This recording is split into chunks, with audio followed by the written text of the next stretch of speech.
Hey hello welcome to my YouTube channel crack medico. कल जो है हम लोगों ने डिस्कस किया था कि वन डे प्लान में जो है फिजिक्स में कैसे हम लोग 60 से 70 से ज़्यादा मार्क्स लेके आ सकते हैं। आज की वीडियो में हम लोग डिस्कस करने जा रहे हैं कि केमिस्ट्री में 100 से ज़्यादा मार्क्स 2 दिन में अगर हम लोग प्रॉपर स्टडी करें, और जो मैं बताने जा रहा हूँ अगर आप लोग उतना भी पढ़ेंगे तो अप्रॉक्सीमेट जहाँ तक मुझे अपने एनालिसिस के अकॉर्डिंग आइडिया है कि आप लोग एटलीस्ट 100 मार्क्स तक आराम से केमिस्ट्री में ग्रैप्स कर सकते हैं। मैं ये भी नहीं कह रहा हूँ कि मतलब उसके बाद आपको कुछ पढ़ना ही नहीं है, बट ये मैं वो मार्क्स बता रहा हूँ जो सिक्योर मार्क्स है, जिसको आप लोग ईजिली 2 दिन में रिवाइज करके फिनिश कर सकते हैं। और खासकर ये उन लोगों के लिए बहुत ज़्यादा हेल्पफुल है जो लोग बहुत ही टेंस हैं या जिन लोग को लगता है कैसे पढ़ाई करें, क्या करें, 2-3 दिन 4 दिन बचे हुए हैं, कैसे हम लोग एग्ज़ाम को प्रिपेयर करेंगे। तो उन लोगों के लिए ये वीडियो बहुत ज़्यादा हेल्पफुल है। और आज हम लोग प्रॉपर डिस्कस करने जा रहे हैं कि 2 दिन में जो है कैसे हम लोग प्रॉपर स्टडी कर सकते हैं केमिस्ट्री की। वीडियो को मैं स्टार्ट करूँ उसके पहले प्लीज़ किसी ने भी चैनल को सब्सक्राइब नहीं किया तो प्लीज़ चैनल को जरूर से जरूर सब्सक्राइब कर दें, क्योंकि कल या परसों में आप लोग की एक बहुत ही बेहतरीन वीडियो आने वाली है जिसमें हम लोग डिस्कस करेंगे कि नीट के एग्ज़ाम को किस तरीके से सॉल्व करना है, क्या क्या चीज़ें हम लोग को नीट एग्ज़ाम के लिए ध्यान रखनी है। वो वीडियो जो है मैं जल्द ही डालूंगा कल या परसों में। तो ये वीडियो जितने लोग भी देख रहे हैं प्लीज़ अपने फ्रेंड्स के साथ जरूर शेयर करें। चलिए हम लोग वीडियो को स्टार्ट करते हैं। वीडियो को स्टार्ट करें उसके पहले मैं आप लोग को बता दूं कि जिसको भी डर लग रहा हो केमिस्ट्री में या फिजिक्स में, वो लोग प्लेलिस्ट में जाएं और यहाँ पे आप लोग को दिख रहा होगा one shot organic chemistry, one shot chemistry revision video, physics one shot revision. दो वीडियो जो है आप लोग देख सकते हैं और आप लोग अच्छे से प्रिपरेशन कर सकते हैं। ओके, चलिए स्टार्ट करते हैं।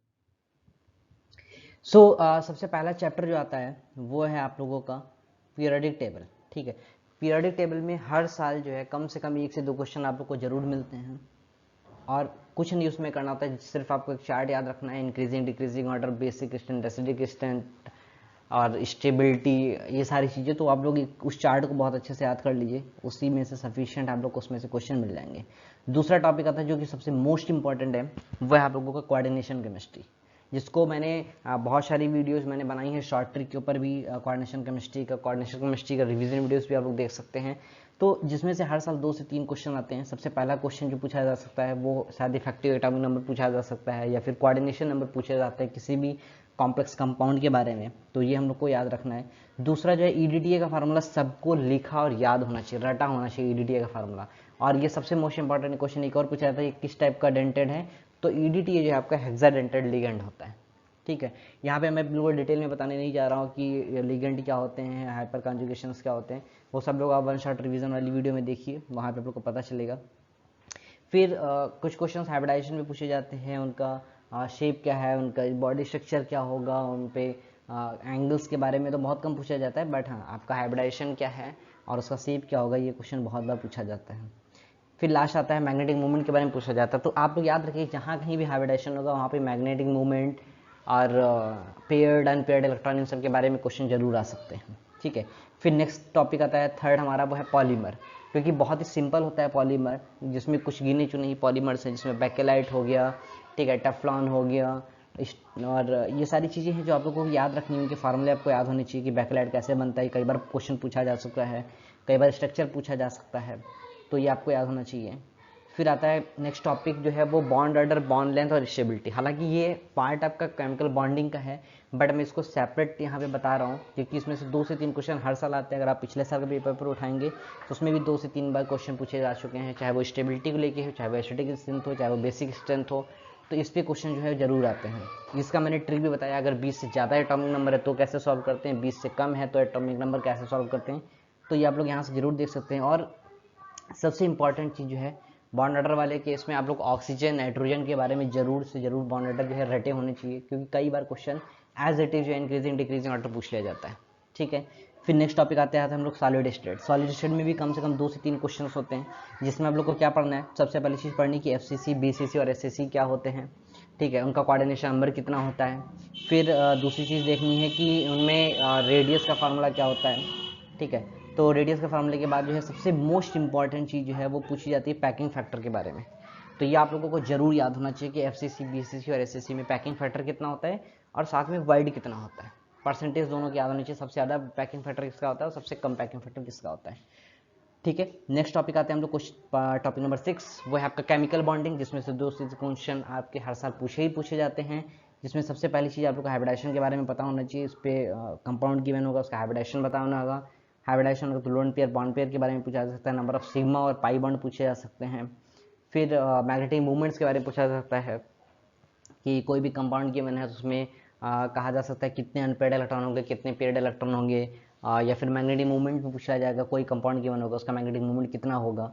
तो ये क्वेश्चन जो है आ सकते हैं। और लास्ट जो है आपका हाइड्रोजन बॉन्डिंग के बारे में पता होना चाहिए कि कई बार क्वेश्चन पूछा जाता है कि कंपाउंड आपको गिवन होंगे ऑप्शंस में, और उसमें कहा जाता है कि बताइए इसमें कौन सा हाइड्रोजन बॉन्डिंग किस में होगा।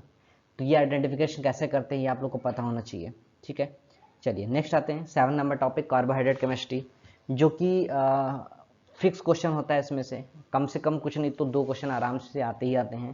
पहला चीज़, जिसमें जितने भी आपके पॉलीसैकेराइड्स हैं, चाहे वो सुक्रोज हो, माल्टोज है, लैक्टोज है, गैलेक्टोज है, इन सारी की फार्मूले आपको पता होने चाहिए रिटर्न फॉर्म में, कैसे उनका स्ट्रक्चर होता है, उसके बीच में कौन सा लिंकेज बना होता है। ठीक है, और किस से मिल के जो है आपका सुक्रोज, लैक्टोज, माल्टोज, गैलेक्टोज ये सब बना होता है। ठीक है, एक जो कॉमन क्वेश्चन है जो बहुत बार पूछा जाता है वो है सेलुलोज का स्ट्रक्चर। बहुत इंपॉर्टेंट है, हर साल पूछा जाता है, ज़्यादातर ईयर्स में पूछा गया सेलुलोज के स्ट्रक्चर के बारे में। या तो पूछा जाता है सेलुलोज का स्ट्रक्चर क्या है, या तो पूछा जाता है सेलुलोज कैसे बनता है। ठीक है, ये सारी चीज़ें आप लोग को याद होनी चाहिए। तो ये थे 7 टॉपिक्स। नेक्स्ट टॉपिक्स देखते हैं। ठीक है, उसके अलावा जो आप लोग को पढ़ना है एटॉमिक स्ट्रक्चर के बारे में, जिसमें से 2 से 3 क्वेश्चन आते हैं। तो इसमें कोई बहुत ज़्यादा डिफिकल्टी नहीं होगी, क्योंकि सभी लोगों ने फिजिक्स में जो है वो मॉडर्न फिजिक्स को जरूर रिवाइज किया हुआ होगा। तो उसमें से बहुत ज़्यादा डिफरेंस नहीं होता है। एटॉमिक स्ट्रक्चर भी सिमिलर आपका केमिस्ट्री में उतना ही होता है ना। बोर्स मॉडल क्या होता है, उस पर स्पेक्ट्रम लाइन्स का फार्मूला क्या होता है, एनर्जी बिटवीन 2 न्यूक्लियस के बीच क्या होता है, वो सारे क्वेश्चन पूछे जाते हैं। तो कोई एज इट इज़ नहीं है, बहुत ही ईजी है। फिर आता है एस ब्लॉक का वीडियो मैंने प्लेलिस्ट में डाला हुआ है, 1 शॉट रीजनेटिव में, वो जाके आप लोग देखिए। 1 से 2 क्वेश्चन एस ब्लॉक के बारे में जरूर पूछा जाता है। फिर कार्बन फैमिली में ग्राफाइट की प्रॉपर्टीज आपको याद होनी चाहिए, ग्राफाइट का स्ट्रक्चर याद होना चाहिए। तो ये कई बार पूछा जाता है। एमार्फस कार्बन के बारे में पूछा सकता है थ्योरेटिकल पार्ट में। ठीक है, फिर आता है केमिकल इक्विलिब्रियम। सो केमिकल इक्विलिब्रियम में सबसे ज़्यादा जो मोस्ट इंपॉर्टेंट क्वेश्चन जो अभी तक मैंने ऑब्जर्व किया है वो है आपका आर्हेनियस इक्वेशन। और साथ में आर्हेनियस इक्वेशन के साथ में जो है आपका के और टेम्परेचर के बीच में फार्मूला जो है पूछा जाता है, यानी कि जो आपका आर्हेनियस कांस्टेंट है वो और टेम्परेचर के बीच में जो है जो ग्राफ ड्रा होता है उस ग्राफ पे क्वेश्चन पूछे जा सकते हैं। उसके अलावा जो है 1-2 थ्योरेटिकल क्वेश्चन आ सकते हैं कि जो भी आपकी हीटिंग इफेक्ट वाला मैंने डिस्कशन किया था, तो हीटिंग इफेक्ट के क्वेश्चन आ सकते हैं।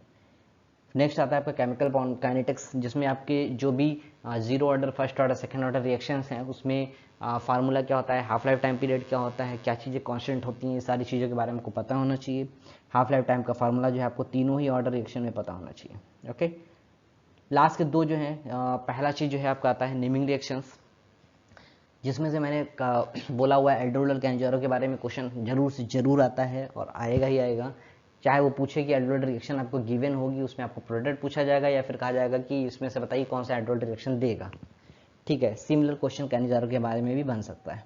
ठीक है, लास्ट आता है नॉमेनक्लेचर, जो कि आपका ऑर्गेनिक केमिस्ट्री का सबसे मेन पार्ट भी होता है, जहाँ से स्टार्टिंग ही होती है आपकी पढ़ाई की।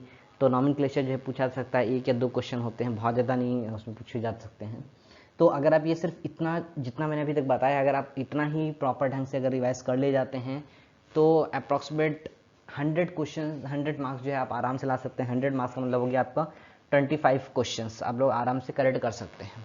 अब इसके बाद, क्योंकि मैंने फिजिक्स के बारे में डिस्कशन कर दिया, केमिस्ट्री के बारे में डिस्कशन कर दिया, अब सबसे इंपॉर्टेंट चीज़ आती है वो है कि नीट के एग्ज़ाम को हम लोग अटेम्प्ट कैसे करें। ठीक है, तो अटेम्प्ट कैसे करना है, क्या चीज़ें हम लोग को याद रखनी है, इसके बारे में हम लोग एक सेपरेट वीडियो में डिस्कशन करेंगे। आई होप वो वीडियो शायद मैं कल शाम तक डाल दूंगा।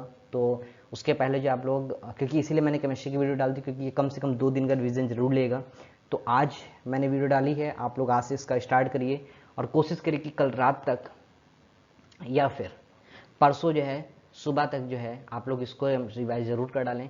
फिजिक्स का जिसने भी रिवीजन अभी तक कंप्लीट नहीं किया है, कल की वीडियो देखने के बाद कोशिश करिए कि कल सुबह तक फिजिक्स का रिवीजन उन सारे टॉपिक्स पे खत्म हो जाना चाहिए। ओके, जिसको कोई भी डाउट हो कमेंट बॉक्स में कमेंट करके पूछे, और किसी भी तरह का कोई प्रॉब्लम हो तो आप लोग शेयर कर सकते हैं। Okay, so thank you so much, thanks to all video को देखने के लिए, और ज़्यादा से ज़्यादा लोगों तक शेयर करिए ताकि उन लोगों तक भी जो है वीडियो और कैसे रिवीजन करना है पहुंच सके, जिन लोगों को बहुत ज़्यादा इंपॉर्टेंट नीड है इस चीज़ की। Okay, thank you so much, thanks to all.